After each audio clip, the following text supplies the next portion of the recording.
Friends, as we journey through the entirety of our lives, we often try to carry the weight of the world on our own shoulders. But the truth is, we were never designed to carry it alone. Jesus offers us a timeless, life-changing foundation for our whole existence. He boldly declares, "I am the way and the truth and the life." He is not merely pointing to a path. He is the ultimate reality, the source of all existence, and the only route to a right relationship with God. To a world constantly lost in darkness, He offers Himself as our eternal guide, promising that whoever follows Him will never walk in darkness but will have the light of life. Throughout your life, you will inevitably face anxiety, immense pressure, and uncertainty. Yet, Jesus shifts our entire perspective on how to spend our days. He commands us not to exhaust ourselves chasing temporary wealth. Do not store up for yourselves treasures on earth, where moths and vermin destroy. Instead, He gives us a perfect, guiding formula for every season of life. But seek first His kingdom and His righteousness, and all these things will be given to you as well. When you feel overwhelmed about your future, remember His powerful instruction. Therefore, do not worry about tomorrow, for tomorrow will worry about itself. He offers an unshakable peace that the world cannot provide, gently reminding us, "Do not let your hearts be troubled, and do not be afraid." How then should we live out our years? Jesus calls us to a radical, transformative standard of living. He challenges the world's conventional wisdom by instructing us to love your enemies and pray for those who persecute you. He calls us to act with profound empathy, commanding us to do to others what you would have them do to you. Your life has immense purpose. You are called to be the light of the world, letting your good deeds shine so that others may see them and glorify your Father in heaven. To sustain this kind of extraordinary life, we must remain intimately connected to Him. Jesus says, "I am the vine, you are the branches." By staying closely attached to Christ throughout our lives, His spiritual strength flows through us, enabling us to bear good fruit and honor God. Apart from Him, we can do absolutely nothing. As you look at the entirety of your life, your past wounds, your present joys, and your future challenges, take heart in His ultimate victory. He promised, "In this world you will have trouble, but take heart, I have overcome the world."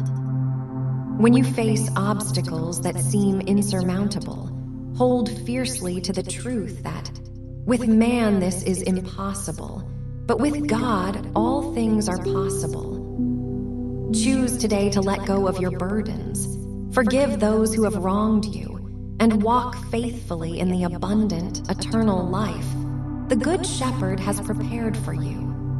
The sources mention several miracles performed by Jesus, which demonstrate His authority over nature, life, and death.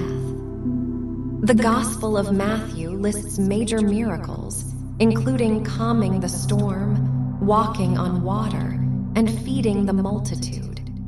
In addition to these physical miracles, Jesus also brought people back from the dead, such as raising the widow's son at Nain. However, the greatest proof of Jesus' divinity and His ultimate miracle was that He Himself rose from the dead into a new order of life, the resurrection, a fact affirmed by many eyewitnesses.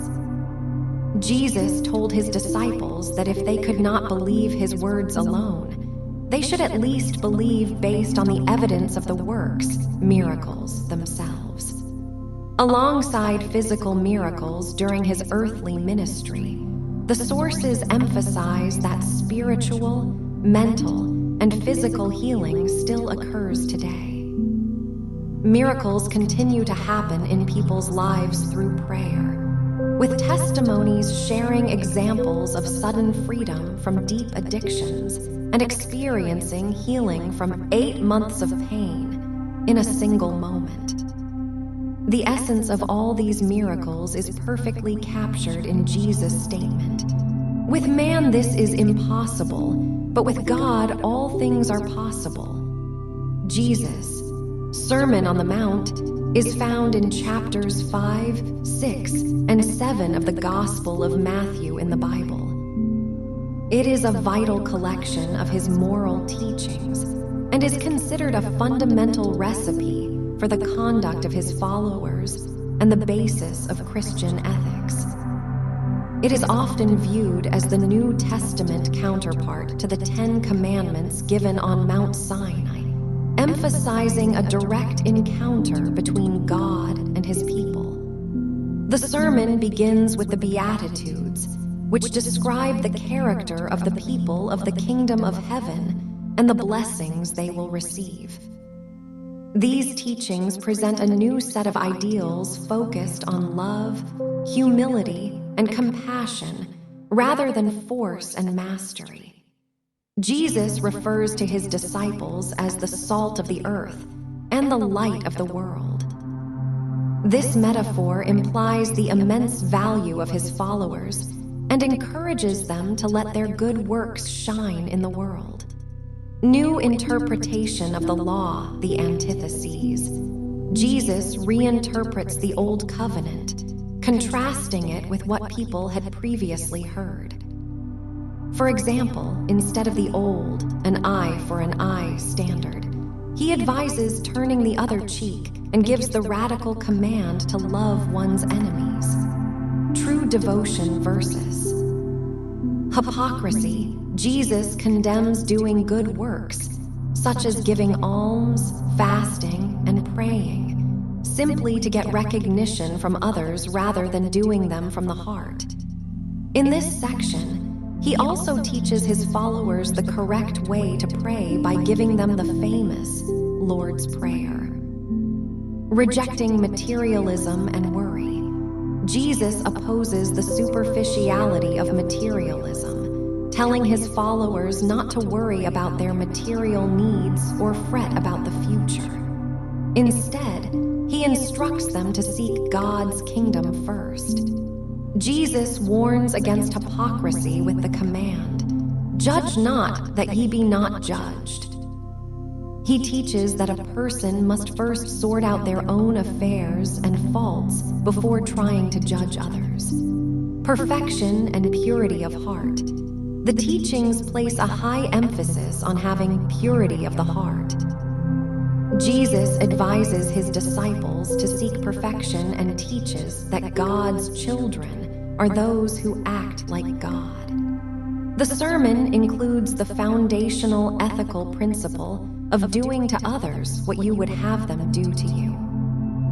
Jesus concludes the sermon by warning his followers to watch out for false prophets.